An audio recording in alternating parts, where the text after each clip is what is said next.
लक्ष्मी को प्राप्त करने के बाद भी लक्ष्मी अधिक दिन क्यों नहीं रहती? मैंने ऐसे ऐसे धनवान को देखा जो इसके पास पैसा धन की कमी नहीं, लेकिन फिर वो वैसे ही होगा, उसके पता ही नहीं अब लक्ष्मी है कि नहीं। लक्ष्मी नहीं होने का एक यह भी कारण है। लक्ष्मी की प्राप्ति के लिए कुछ क्षण के लिए समुद्र मंथन भी दूर हो गया, लेकिन जिसको लक्ष्मी किसे मिलता है?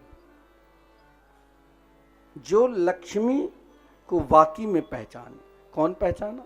जो नारायण तुल्य है। तो वहां पर ऐसा नहीं है। जो वहां पर महाराज, बहुत बड़े बड़े महाराज विप्र भी थे, भोलेनाथ भी थे, ऋषि मुनि, दुर्वासा जी जैसे ऋषि मुनि भी थे, देवता भी था, असुर भी था, सब थे, लेकिन लक्ष्मी नारायण को ही क्यों मिले?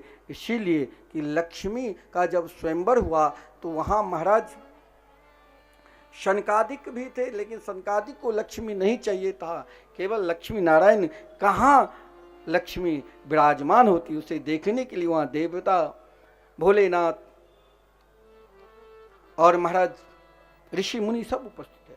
शनकादिक को देखा लक्ष्मी है तो उसे सदुपयोग करो, ये नहीं कोई भगवान ने दिया तो कोई लूट रहा है तो लूटने दो, उसे रक्षा भी करना है। तो इसीलिए शनकादिक के पास, दुर्वासा ऋषि के पास लक्ष्मी क्यों नहीं रही?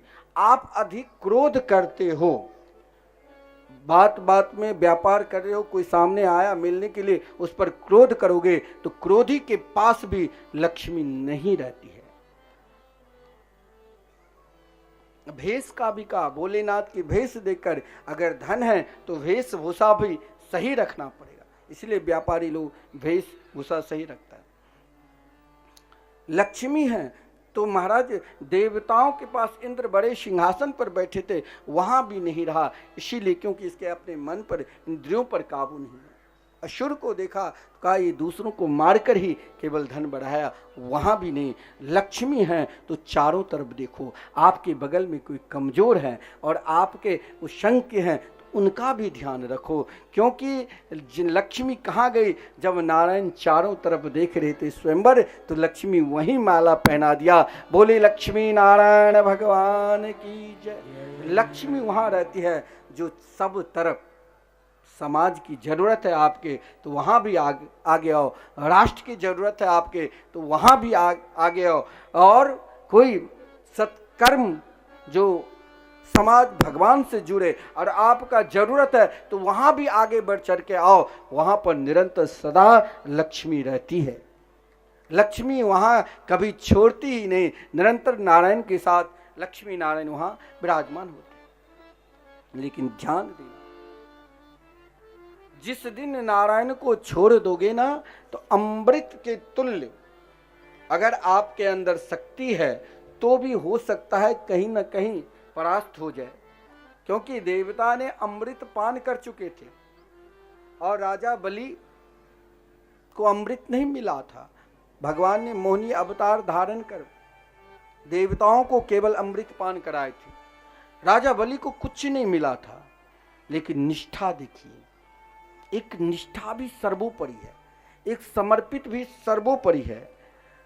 गुरुदेव उनके शुक्राचार्य जी ने स्वस्थ किया।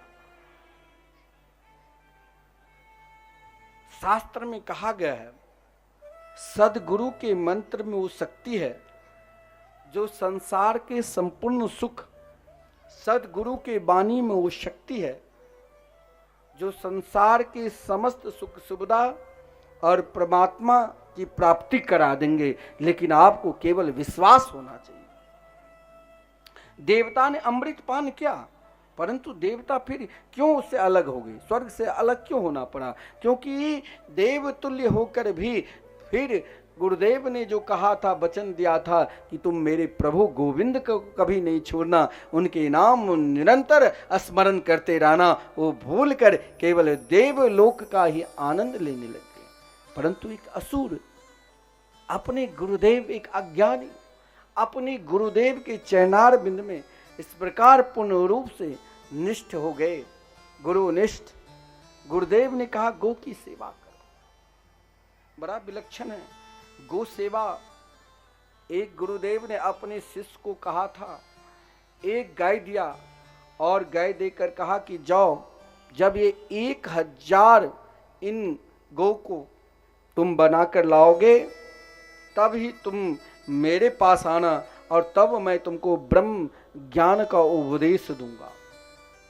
अब बताओ, एक गाय को पालन करते करते जंगल में हजारों वर्ष बीत गए, फिर भी बीच में परीक्षा लेने के लिए जब जा रहे थे गुरुदेव के कुटिया पे, तो उसमें से एक गौ घट गई, तो फिर वहां रुक गए, वहां फिर उपदेश। इस प्रकार गुरुदेव के आश्रम में गो आगे बढ़ा रहे थे, वहां परीक्षा भी ले रहे थे।